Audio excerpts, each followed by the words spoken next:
नमस्कार दोस्तों, स्वागत है आप सभी का। दोस्तों, आज हम जानेंगे कि व्रत क्यों रहना जरूरी है।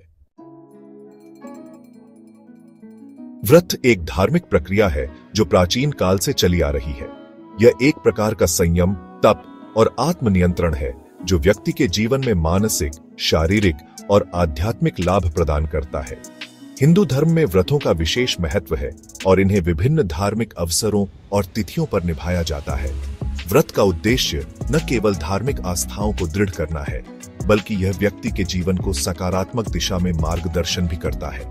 व्रत के दौरान व्यक्ति अपने शरीर, मन और आत्मा पर नियंत्रण रखता है और खुद को शुद्ध करने का प्रयास करता है। यह न केवल आत्मनिर्भरता को बढ़ावा देता है, बल्कि व्यक्ति को आंतरिक शांति और संतुलन भी प्रदान करता है। व्रत का महत्व। व्रत रखने के कई कारण होते हैं, जिनमें से कुछ मुख्य कारण इस प्रकार हैं। धार्मिक आस्था और श्रद्धा। व्रत धार्मिक मान्यताओं और आस्थाओं से जुड़ा हुआ होता है। इसे रखने से व्यक्ति अपनी श्रद्धा और विश्वास को प्रगाढ़ करता है। व्रत के दौरान व्यक्ति अपने ईश्वर के प्रति भक्ति और समर्पण व्यक्त करता है। उदाहरण के लिए नवरात्रि, कुंभ मेला, शिवरात्रि और करवा चौथ जैसे व्रत विशेष रूप से धार्मिक और आस्थावान कार्य होते हैं।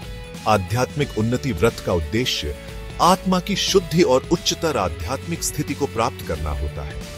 व्रत के दौरान व्यक्ति मानसिक और शारीरिक संयम रखता है, जिससे उसे मानसिक शांति और संतुलन प्राप्त होता है।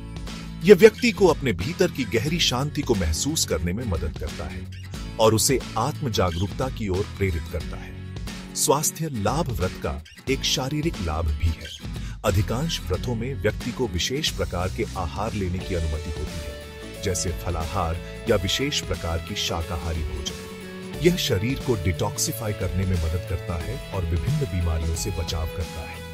कई बार व्रत के दौरान भोजन की सीमितता शरीर को आराम देने और पाचन तंत्र को ठीक करने का कार्य करती है। साथ ही यह व्यक्ति को भोजन की आदतों में संयम रखना सिखाता है। आत्मिक शांति और मानसिक संतुलन। व्रत के दौरान व्यक्ति अपने इंद्रियों को नियंत्रित करता है, जिससे मानसिक शांति प्राप्त होती है। यह शरीर को आराम देने के साथ साथ मानसिक संतुलन बनाने में भी मदद करता है। जब हम अधिक भोग मिलाते हैं और सांसारिक चीजों में व्यस्त होते हैं, तो मानसिक स्थिति शांत हो जाती है। व्रत से व्यक्ति का मन शांत और स्थिर होता है, जिससे वह किसी भी स्थिति में संतुलित रहता है। सकारात्मक ऊर्जा का संचार। व्रत के दौरान व्यक्ति में सकारात्मक ऊर्जा का संचार होता है। व्रत का पालन करने से मानसिक रूप से बल मिलता है और आंतरिक ताकत भी बढ़ती है। जब हम किसी कार्य को पूर्ण श्रद्धा और निष्ठा से करते हैं, तो हमें अपने भीतर एक अद्भुत शक्ति का एहसास होता है, जो हमें जीवन में मुश्किल परिस्थितियों का सामना करने में मदद करती है। व्रत के प्रकार। हिंदू धर्म में विभिन्न प्रकार के व्रत होते हैं, जो व्यक्ति की आस्था, पृष्ठभूमि और धार्मिक परंपराओं के आधार पर भिन्न हो सकते हैं। कुछ प्रमुख व्रतों में शामिल हैं नवरात्रि व्रत। नवरात्रि में माता दुर्गा की पूजा होती है और यह व्रत विशेष रूप से महिलाओं द्वारा रखा जाता है। इसमें 9 दिनों तक उपवासी रहकर देवी दुर्गा की पूजा की जाती है। महाशिवरात्रि। महाशिवरात्रि का व्रत भगवान शिव के प्रति श्रद्धा और भक्ति का प्रतीक है। इस दिन शिवलिंग पर जल चढ़ाया जाता है और उपवासी रहकर पूजा की जाती है। करवा चौथ। यह व्रत खासकर महिलाएं अपने पति की लंबी उम्र के लिए रखती हैं। इस दिन महिलाएं उपवासी रहती हैं और रात के समय चांद की पूजा करती हैं। एकादशी व्रत। एकादशी का व्रत हर महीने के शुक्ल पक्ष और कृष्ण पक्ष की 11वीं तिथि को रखा जाता है। इस दिन उपवासी रहकर भगवान विष्णु की पूजा की जाती है। गोवर्धन पूजा। यह व्रत विशेष रूप से उत्तर भारत में मनाया जाता है। इसमें लोग गोवर्धन पर्वत की पूजा करते हैं और भोजन के साथ भगवान श्री कृष्ण के प्रति आस्था व्यक्त करते हैं। व्रत रखने के नियम और सावधानियां। व्रत रखने के दौरान कुछ नियम और सावधानियां हैं जिन्हें ध्यान में रखना चाहिए। सतर्कता और समर्पण। व्रत केवल एक शारीरिक अभ्यास नहीं होता, बल्कि इसे पूरे मन, हृदय और आत्मा से किया जाना चाहिए। सही आस्था और समर्पण से ही व्रत का पूरा लाभ मिलता है। स्वास्थ्य का ध्यान रखें। व्रत के दौरान शरीर को अत्यधिक शारीरिक कष्ट से बचाना चाहिए।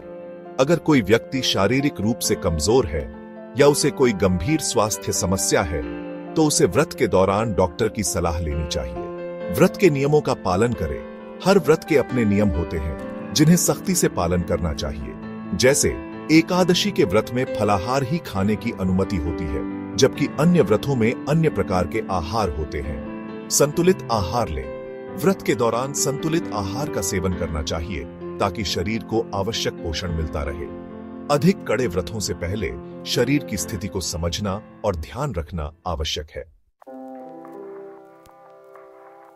निष्कर्ष, व्रत केवल एक धार्मिक प्रक्रिया नहीं है, बल्कि यह जीवन में शांति, संयम और आत्मिक उन्नति का मार्ग है। यह व्यक्ति को आत्मनियंत्रण और मानसिक संतुलन सिखाने के साथ साथ उसे आंतरिक शांति और खुशहाली भी प्रदान करता है। व्रत रखने से न केवल धार्मिक आस्था बढ़ती है, बल्कि शारीरिक और मानसिक स्वास्थ्य में भी सुधार होता है। इसलिए व्रत रखना न केवल धार्मिक दृष्टिकोण से, बल्कि शारीरिक और मानसिक दृष्टिकोण से भी अत्यंत महत्वपूर्ण है।